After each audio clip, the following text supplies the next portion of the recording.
Alors nous vous souhaitons tous la bienvenue dans la maison de Dieu ce matin. Puisse le Seigneur parler à chacun de nous et faire du bien à chacun de nous. Et nous recevons aussi avec joie et honneur notre bien-aimé frère, le pasteur Bonheur. Que Dieu bénisse sa présence. Et vous savez que nous l'aimons beaucoup, lui aussi nous aime beaucoup. Et comme dit la parole, c'est bon pour les frères de demeurer ensemble. Avant de lire la parole, courbons nos têtes, parlons à l'auteur de la parole.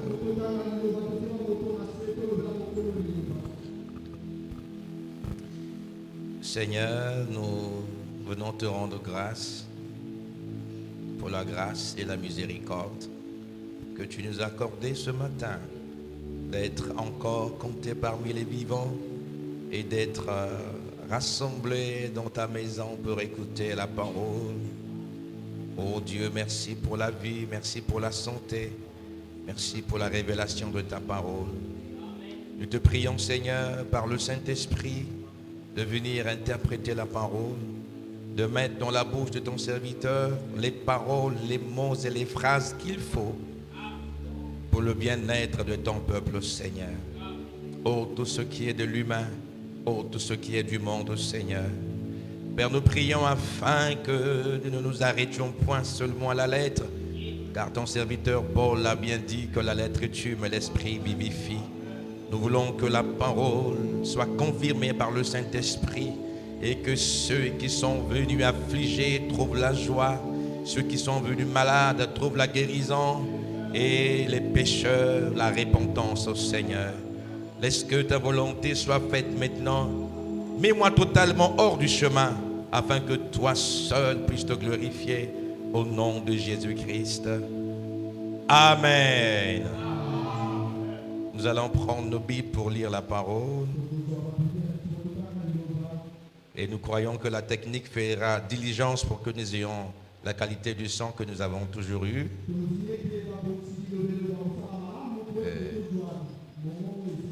Depuis dimanche dernier, nous constatons que nous n'avons pas une bonne qualité de son.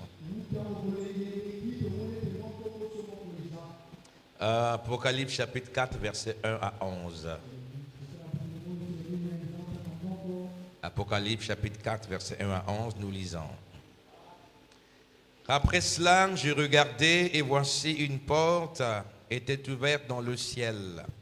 La première voix que j'avais entendue comme le son d'une trompette et qui me parlait dit « Monte ici et je te ferai voir ce qui doit arriver dans la suite. » Aussitôt, je fus ravi en esprit.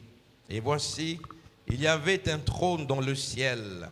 Et sur ce trône, quelqu'un était assis. Celui qui était assis avait l'aspect d'une pierre de jaspe et de sardoine, et le trône était environné d'un arc-en-ciel semblable à de l'émeraude. Autour du trône, je vis 24 trônes, et sur ces trônes, 24 vieillards assis, revêtus de vêtements blancs, et sur leurs têtes des couronnes d'or. Du trône sortent des éclairs, des voix et des tonnerres. Devant le trône brûlent 7 lampes ardentes qui sont les 7 esprits de Dieu. Il y a encore devant le trône comme une mer de verre semblable à du cristal. Au milieu du trône et autour du trône, il y avait 4 êtres vivants remplis de Dieu devant et derrière. Le premier être vivant est semblable à un lion. Le second être vivant est semblable à un veau. Le troisième être vivant a la face d'un homme. Et le quatrième être vivant est semblable à un aigle qui vole. Les 4 êtres vivants ont chacun 6 ailes et ils sont remplis de Dieu tout autour et au-dedans. Et ils ne cessent de dire jour et nuit, Saint, Saint, Saint est le Seigneur Dieu, le Tout-Puissant qui était, qui est et qui vient. Quand les êtres vivants rendent gloire et honneur et action de grâce à celui qui est assis sur le trône et à celui qui vit au siècle des siècles, les 24 vieillards se prosternent devant celui qui est assis sur le trône et ils adorent celui qui vit au siècle des siècles. et ils jettent leur couronne devant le trône en disant, tu es digne, notre Seigneur et notre Dieu, de recevoir la gloire et l'honneur et la puissance, car tu as créé toutes choses et c'est par ta volonté qu'elles existent et qu'elles ont été créées. Nous disons Amen et nous acclamons la parole du Seigneur.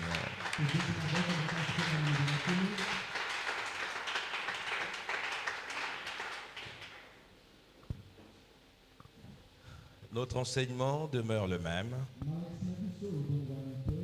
Le trône, partie numéro 3. Et nous sommes ici en train de voir des événements extraordinaires que Dieu, par le Saint-Esprit, au moyen d'une vision, a accordé à l'apôtre Jean de voir. Et nous avons vu que lorsque cette scène s'accomplit, lorsqu'elle se réalise, parce qu'en fait, il y a 3 ou 4 choses qu'il ne faut pas confondre dans les Écritures. Il y a la vision, la révélation de la vision et l'accomplissement de la vision. Ici, l'Apocalypse 4 est révélé, et tout comme l'Apocalypse 5 est révélé, mais n'est pas encore accompli. Et nous lirons le prophète là-dessus, je crois. Et n'est pas encore accompli. Mais seulement Dieu montrera à Jean d'avance des événements qui devraient venir. Et ici, nous sommes après les âges de l'Église. Et Jean, à lui seul, typifiait l'Église qui est appelée à monter au ciel. Et la voix lui dit, monte, je te montrerai ce qui arrivera dans la suite.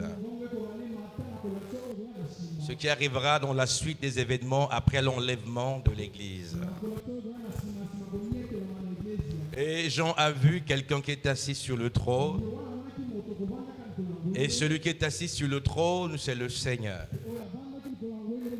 Et il y a des éléments surnaturels qui ont attiré l'attention de Jean, l'apôtre. Et finalement, Jean est en train de décrire, il a écrit ces choses. Et ces choses ont un rapport avec l'éclat, la gloire sublime du Seigneur Jésus-Christ.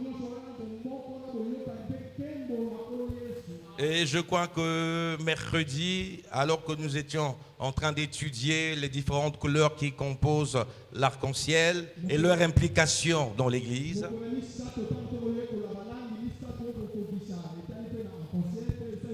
nous avons vu que dans les Écritures, la divinité suprême du Seigneur Jésus-Christ est souvent associée à sa qualité de juge. Par exemple, quand nous voyons dans Apocalypse 1, lorsque Jean décrit Jésus dans sa gloire, déjà il est vu qu'il avait une poitrine d'or et une ceinture d'or sur sa poitrine. Et cette ceinture d'or est associée à la divinité de Jésus-Christ. Et il décrit encore ses cheveux qui étaient blancs comme de la laine. Et par la grâce, Branham nous explique que les cheveux blancs ici ne signifient pas qu'il est vieux. C'est vrai que Dieu est appelé l'ancien des jours, mais il ne connaît ni changement ni ombre de variation. Ses cheveux comme de la laine blanche signifient qu'en ce moment-là, il se lève comme juge pour juger le Dieu suprême qui exerce ses fonctions de juge de toute la terre. Alors ici, dans l'Apocalypse 4, alors qu'il se révèle dans son éclat, il est vu qu'il est assis sur un trône. On remarque que quand le juge doit rendre son jugement, il doit s'asseoir sur son trône. Quand il est assis sur le trône parce que c'est le temps du jugement qui arrive, alors il doit rendre un jugement. Alors, selon les Écritures, le jugement, il ne doit pas le rendre seul. L'épouse doit juger avec lui. Et l'épouse, alors, est typifiée là par les 4 êtres vivants et aussi par les 24 vieillards. Et ces choses, donc Daniel 7, Daniel les avait déjà vues. Mais ici, Jean les voit dans un stade plus avancé. Et à cause du temps, je ne veux pas traiter de cela profondément. Nous réservons cela à un autre chapitre. Et seulement ici, je veux que vous sachiez que quand Jean voit ces choses, cela signifie que le temps de la grâce est entièrement terminé. Et que le Seigneur, en tant que juge suprême, s'assoit sur son trône pour rendre son jugement. Et remarquez que pendant ce temps, l'épouse est appelée dans la gloire, dans la présence du Seigneur. Amen. Et il y a des éléments là qui montrent que ce n'est plus le temps de la grâce. Parce que Jean voit qu'il y avait des éclairs et des tonnerres tout autour. Et Frère Branham explique que quand le trône est le trône de grâce, il n'y a pas autour du trône des éclairs et des tonnerres. Mais lorsque ces éléments-là sont vus, cela montre que Dieu va juger, il est dans sa colère, et il y a de coups des tonnerres et des éclairs. Nous allons lire ça rapidement, les 24 anciens. Paragraphe 208 à 211. Les 24 anciens, 208 à 211, nous lisons rapidement. Je désire que vous remarquiez que ce n'était plus un trône de grâce à ce moment-là. Il n'y avait plus de sang. Le sacrifice était ôté et les gens avaient été agréés. Le sang était ôté du trône de miséricorde. Et c'était alors un trône de jugement, car des tonnerres et des éclairs en sortaient, n'est-ce pas? Souvenez-vous, c'était comme sur le mont Sinaï, quand Moïse part au mont Sinaï, qu'arriva-t-il? Il y eut des tonnerres, des éclairs. Et si une vache, un veau, un mouton ou n'importe qui touchait simplement la montagne, il devait mourir. La Bible dit, la secousse fut si grande que même Moïse était effrayé. Et Moïse, il dit, ôte tes souliers, tu te tiens sur une terre sainte. Josué, le grand guerrier qui devait faire passer les enfants de l'autre côté et partager leur héritage, ne put monter qu'à mi-chemin de la montagne. Voilà que Moïse se tenait là-haut au milieu des couleurs de Dieu. Les éclairs jaillissaient et la couleur émeraude autour de lui. Il regardait ses commandements qui étaient en train d'être écrits. Il se tenait dans la présence de Dieu et cette voix se fit entendre. Moïse, où es-tu? Ôte tes souliers, tu es sur une terre sainte. C'est alors le trône du jugement. Personne ne pouvait se tenir là en dehors des rachetés. Le pécheur ne pouvait pas du tout s'en approcher. Le trône du jugement. Bien. Amen. Alors, on va aller lire dans les Écritures, dans Exode chapitre 9, pour voir ce à quoi le prophète fait allusion ici. Exode chapitre 19, versets 16 à 22. Exode 19, 16 à 22.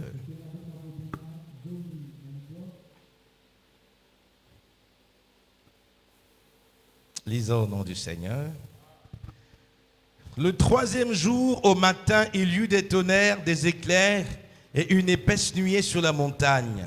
Le son de la trompette retentit fortement et tout le peuple qui était dans le camp fut saisi d'épouvante. Moïse fit sortir le peuple du camp à la rencontre de Dieu et ils se placèrent au bas de la montagne.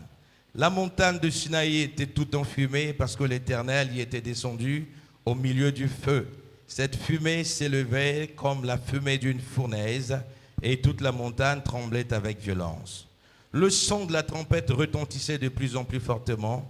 Moïse parlait et Dieu lui répondait à haute voix. Ainsi Ainsi, l'Éternel descendit sur la montagne du Sinaï, sur le sommet de la montagne.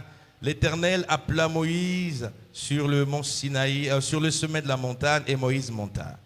L'Éternel dit à Moïse, descends, fais au peuple la défense expresse de se précipiter vers l'Éternel pour regarder, de peur qu'un grand nombre d'entre eux ne périssent.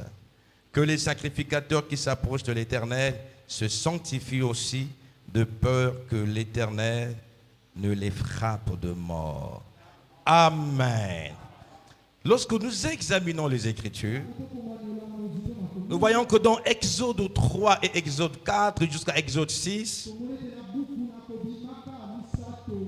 lorsque Dieu dans Exode 3 se révèle à Moïse par le buisson ardent, il parla d'une voix douce et Moïse pouvait l'écouter. C'était quoi le ton, le type du ton de la grâce pour Israël? Dieu descendit non dans sa colère, mais dans sa compassion, dans son amour pour son peuple. Et il dit à Moïse, j'ai entendu les cris de mon peuple et je me suis souvenu d'eux. Ainsi je t'envoie, va les délivrer. La voix de Dieu était douce et Moïse écoutait calmement. Par contre, dans Exode chapitre 19, alors que Moïse monte, où Dieu interdit au peuple d'Israël de s'approcher de la montagne. Que quiconque s'approcherait devait mourir. Parce que Dieu était en train de donner la loi à Moïse. Et la loi entraînait un jugement divin. Celui qui violait la loi mourrait par la loi. Et Dieu dit à Moïse, même les sacrificateurs, ils doivent faire attention, ils doivent se sanctifier. S'ils viennent en désordre, ils vont mourir. Là, il n'y a pas de miséricorde. La moindre erreur est punie de mort. Amen. Et Frère Branham déclare que ce que Dieu a fait avec Israël dans le naturel, il le fait avec l'Église dans le surnaturel, dans le spirituel. Et pendant que Jean voit Jésus assis sur son trône dans Apocalypse 4, il est enveloppé, il y a autour de lui des êtres vivants et il y a au-dessus de lui un arc-en-ciel qui est semblable à de l'émeraude.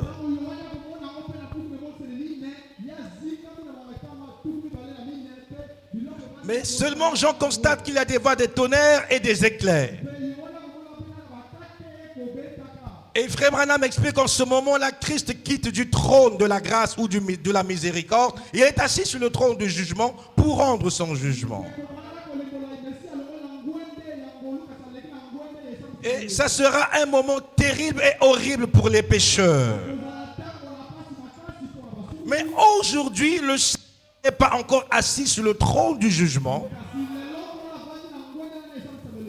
Parce qu'il est actuellement en train, depuis son ascension, en train de faire l'intercession pour nous avec son sang. Il joue le rôle de médiateur tout au long des âges de l'Église.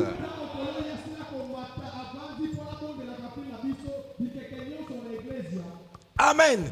Depuis l'effusion du Saint-Esprit jusqu'au moment où l'Église quittera la terre, ça veut dire l'enlèvement, nous sommes dans l'ère de la grâce. Et pendant cette période de la grâce, Dieu se révèle à son peuple et appelle son peuple à sortir du milieu de la confusion religieuse, à sortir du monde, à sortir de Babylone.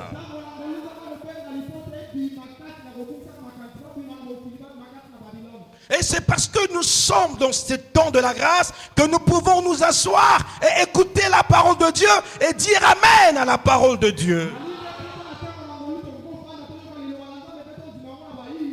Et c'est parce que nous sommes grâce que nous pouvons nous approcher de Dieu. Pourtant nous sommes pécheurs, mais Dieu ne nous frappe pas. Il peut nous corriger, mais il ne nous détruit pas parce que c'est le temps de la grâce.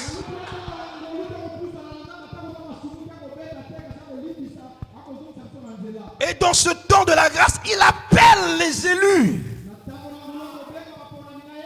Et chaque élu écoutera la voix de Dieu, reconnaîtra la voix de Dieu, viendra à Dieu et va conformer sa vie à la parole de Dieu.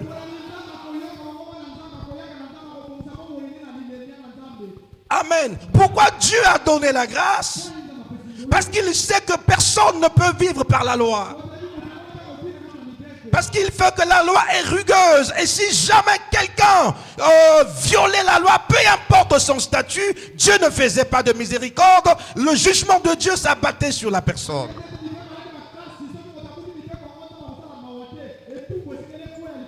Nous pouvons vérifier cela dans Hébreux chapitre 10.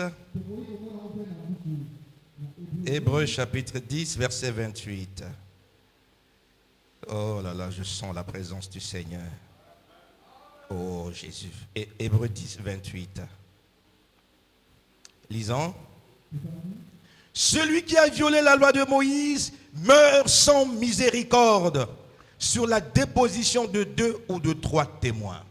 Au temps de la loi, il n'y avait pas de miséricorde. Dès lors que les preuves étaient données que tu avais violé la loi, la sanction c'était la mort. Or, au temps de la grâce, Dieu ne veut pas que le pécheur meure, dit la Bible. Il veut que le pécheur se détourne de ses voies pécheresses. Il veut que le pécheur écoute la voix du Seigneur afin qu'il obtienne miséricorde. Jacques chapitre 2, verset 10 à 13. Jacques. Où est-ce qu'il est, Jacques? Jacques chapitre 2, verset 10 à 13. Car quiconque observe toute la loi, mais pêche contre un seul commandement, devient coupable de tous. En effet, celui qui a dit « Tu ne commettras point d'adultère » a dit aussi « Tu ne tueras point ». Or, si tu ne commets point d'adultère, mais que tu commettes un meurtre, tu deviens transgresseur de la loi. Et agissez comme devant être jugés par une loi de liberté, car le jugement est sans miséricorde pour qui n'a pas fait miséricorde. La miséricorde triomphe du jugement. Il n'y a pas de miséricorde dans le jugement. Il n'y a pas de miséricorde. Il n'y aura pas de miséricorde lorsque le Seigneur sera assis sur son trône de jugement. C'est pourquoi personne ayant été élu ne pourrait supposer que moi je ne suis pas l'épouse, je fais partie de la Vierge folle, je passerai par le jugement. N'aimez pas le trône de jugement.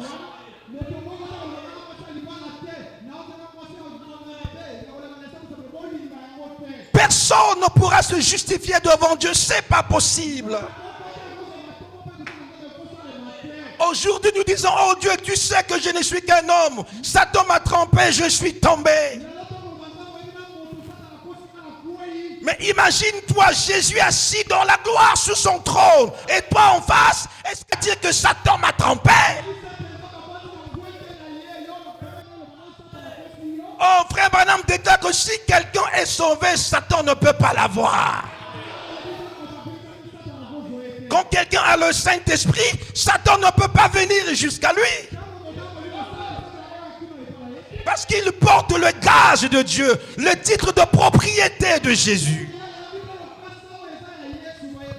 La seule possibilité, c'est toi qui dois quitter le lieu de sécurité, qui est la parole de Dieu, sortir de ta parole pour aller vers le péché. Mais Satan ne pourra jamais venir entrer en toi.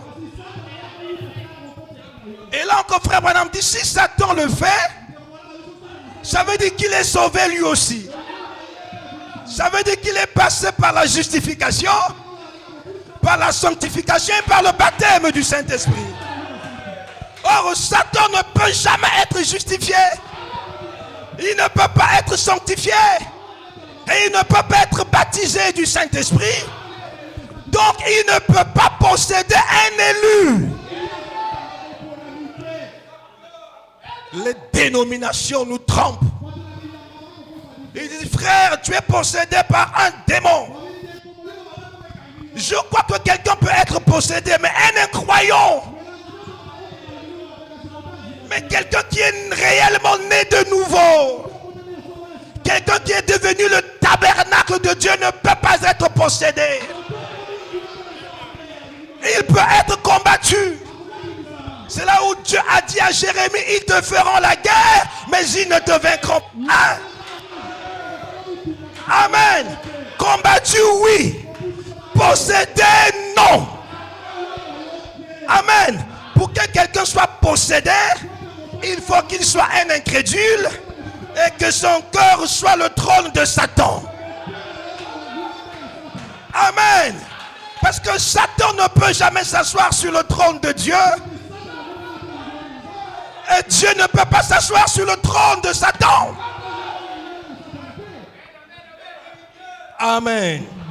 C'est pourquoi vous remarquerez, lorsque une église atteint la maturité, quand les gens sont nés de nouveau, mais quand il y a l'onction, les gens sont de plus en plus baptisés du Saint-Esprit. Mais vous verrez de moins en moins des scènes de délivrance. Cela ne veut pas dire qu'il n'y a pas l'onction. Le problème, c'est que les gens ont reçu l'Esprit de Dieu. Les gens sont affranchis. Dieu va délivrer qui? Amen. Il y aura des scènes de délivrance de sorte que les démons partent dans les gens quand il y a des nouveaux qui viennent dans l'église. Parce qu'il faut qu'ils soient lavés par le lavage de la parole. Une fois que la parole les lave, Dieu les baptise du Saint-Esprit. Les démons ne peuvent plus venir s'asseoir en eux. Est-ce que vous avez compris? Donc si dans une église, chaque fois qu'il y a l'onction, les démons parlent dans les gens, le problème c'est que le pasteur doit revoir son ministère. Amen. Pourquoi après 5 ans, 6 ans, la personne est possédée par un démon? Soit c'est la brebis qui est un mauvais élève, c'est la brebis qui est hypocrite. La Bible dit ne donnez pas accès au diable. Si vous donnez accès, il viendra. Tu sais bien que dans la zone, il y a des voleurs. Tu dors, tu laisses le portail ouvert. Tu laisses la porte ouverte. Même si le voleur partait voler chez le voisin.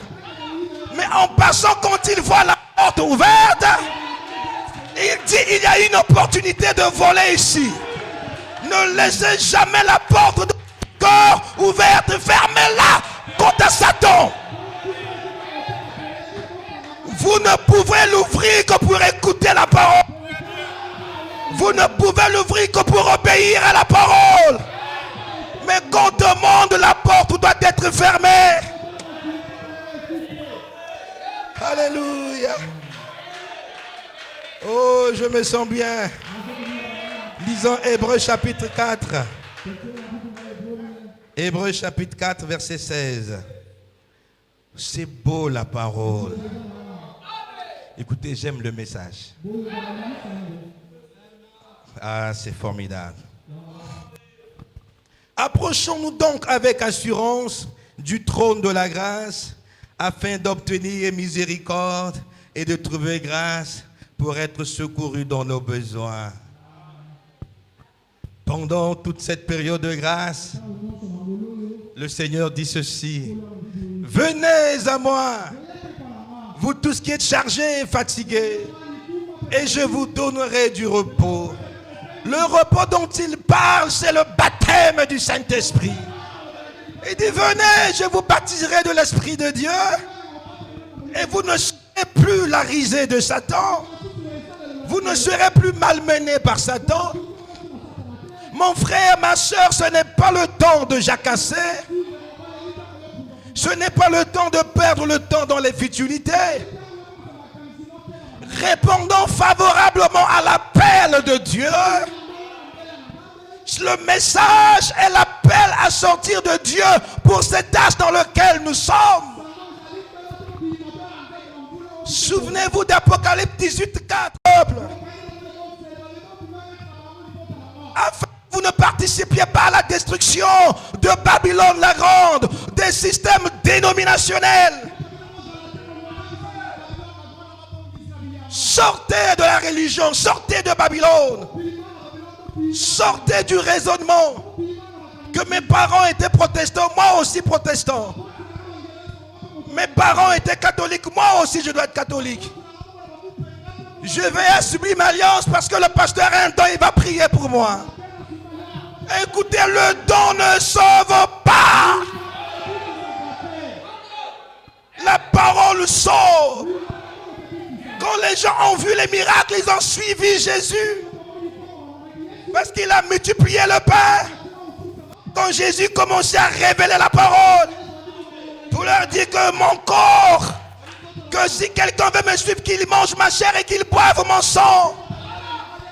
Alors là, les mangeurs de pain, les suiveurs de miracles ont commencé à raisonner. Ils ont reculé. Lorsque nous prêchons sur le combat, les gens sont contents. Mais quand nous commençons à dérouler le rouleau, quand nous disons les vérités bibliques, les gens sont tristes. Si tu es triste quand on prêche la vérité, c'est que tu n'es pas encore affranchi. Mais Jésus a dit, vous connaîtrez la vérité et la vérité vous affranchira. Alléluia. Et quand la vérité vous affranchira, vous serez réellement libre. La liberté vient par la vérité. Le scellement de l'esprit vient par la parole de vérité. Ephésiens chapitre 1, 13 à 14. Si tu écoutes une parole mélangée, tu pourras avoir des émotions, mais jamais l'authentique Saint-Esprit. Le monde va mal. Écoutez, dans le monde dans lequel nous sommes, j'ai constaté qu'il est plus facile de mourir que de vivre maintenant. Je répète, actuellement nous constatons que la mort devient plus facile que la vie. Ces choses doivent interpeller notre conscience. Quelqu'un peut dire aujourd'hui, tu apprends demain qu'il est mort. Qu'est-ce qui se passe? Nous sommes au temps de la... Les puissances des ténèbres agissent de plus en plus. Il n'y a plus de temps à perdre. Aujourd'hui, quand la Bible dit aujourd'hui, il s'agit non pas d'un jour de 24 heures. Il s'agit de la période de grâce. Dans la parole prophétique, ça s'appelle aujourd'hui. Amen. C'est pourquoi dans Luc 4, lorsque Jésus est entré dans le temple après le baptême, il a pris le rouleau, il a pris Ésaïe 61, il a lu l'Esprit de l'Éternel est sur moi. Il m'a oint pour apporter une année de grâce. Les gens étaient attentifs, ils attendaient pour voir quel commentaire Jésus avait fait. Mais le commentaire de Jésus commence par ceci. Il dit, aujourd'hui, cette parole que vous venez d'écouter est accomplie. Si nous prenons aujourd'hui comme un jour de 24 heures, ça veut dire que nous ne sommes pas concernés. Parce que le jour où Jésus parlait est passé. Il y a plus de 2000 ans.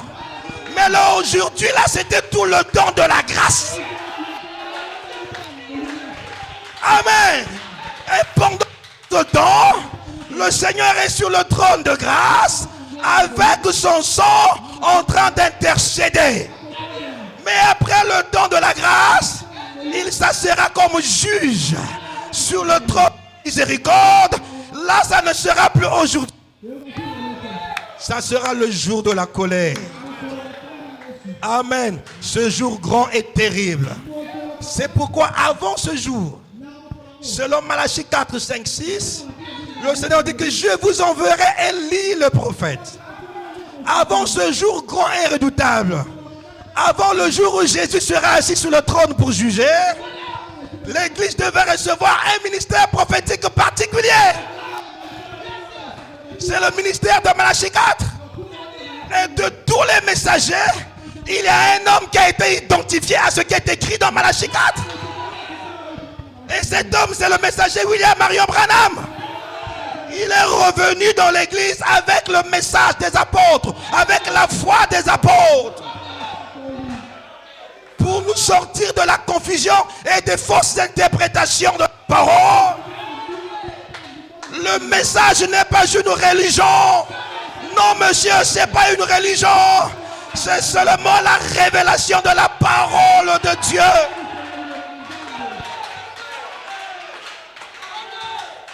Le message, ce n'est pas le branhamisme. Alléluia. Non, ça n'a rien à voir. Paul était le messager de l'âge d'Éphèse. Mais ceux qui ont cru le message de Paul, ce n'étaient pas des Pauliniens. C'était des chrétiens. Mais quand l'esprit de la dénomination a commencé à entrer dans le message, Paul s'est levé. Il a dit, hey, pourquoi vous parlez de Paul et d'Apollos? Il dit, non, cet esprit ne vient pas de Dieu. Ni Paul, ni Apollos, personne n'est important. Celui qui est important, c'est le Sauveur, c'est Jésus.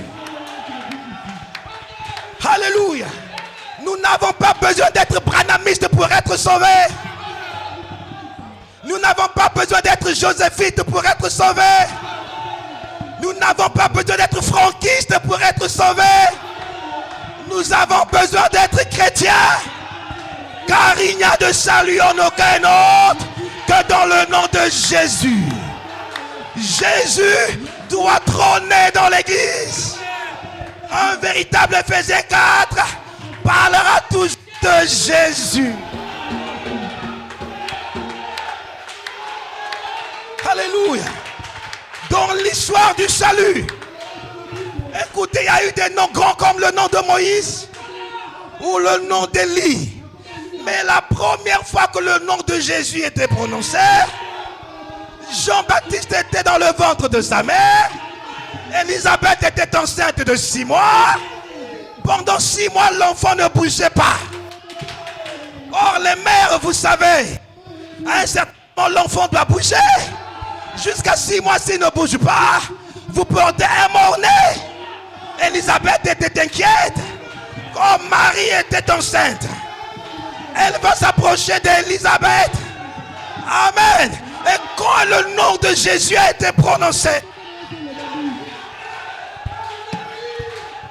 pour montrer que la puissance du salut et la puissance de la résurrection est en son nom, Élisabeth a dit que j'ai tressailli de joie et j'ai senti l'enfant bouger. Vous voulez voir la vie de Dieu dans l'église? Parlez de Jésus. Vous voulez voir les miracles dans vos foyers? N'oubliez pas Jésus. Prononcez les noms que vous voulez. Abraham, Moïse, Élie, Branham. Mais attention, quand on en vient à Jésus, c'est une autre chose. Alléluia. J'aime Jésus et je l'aimerai jusqu'à la mort. Alléluia. Souvenez-vous d'Apocalypse 5. Alors que l'histoire de la rédemption se jouait et qu'une voix disait qui était digne de prendre le livre et de rompre les sceaux. Aucune créature angélique n'a été trouvée digne. Aucun prophète de l'Ancien Testament n'a été trouvé digne. Et j'en pleurais de ce que personne ne fut trouvé digne de prendre le livre et d'en ouvrir le sceau. La voix dit, ne pleure pas. Ne pleure pas, Jean. Il y a une solution. Le rejeteur de David, le lion de la tribu de Juda, a vaincu pour prendre le livre et d'en rompre les sceaux. Aimez Jésus. Vous savez qui a ouvert les sceaux? Vous savez qui a ouvert les sceaux? C'est pas William Branham. C'est l'agneau qui ouvre les sceaux. C'est Jésus qui a ouvert les sceaux. Voilà pourquoi il avait été dit à William Branham en vision d'aller en Arizona afin que le Seigneur le rencontre là. Pour faire quoi? Pour recevoir la révélation de cette sceau. Sans Jésus, il n'y a pas de révélation. Ah, je me sens bien. Oh, est-ce qu'on peut l'acclamer?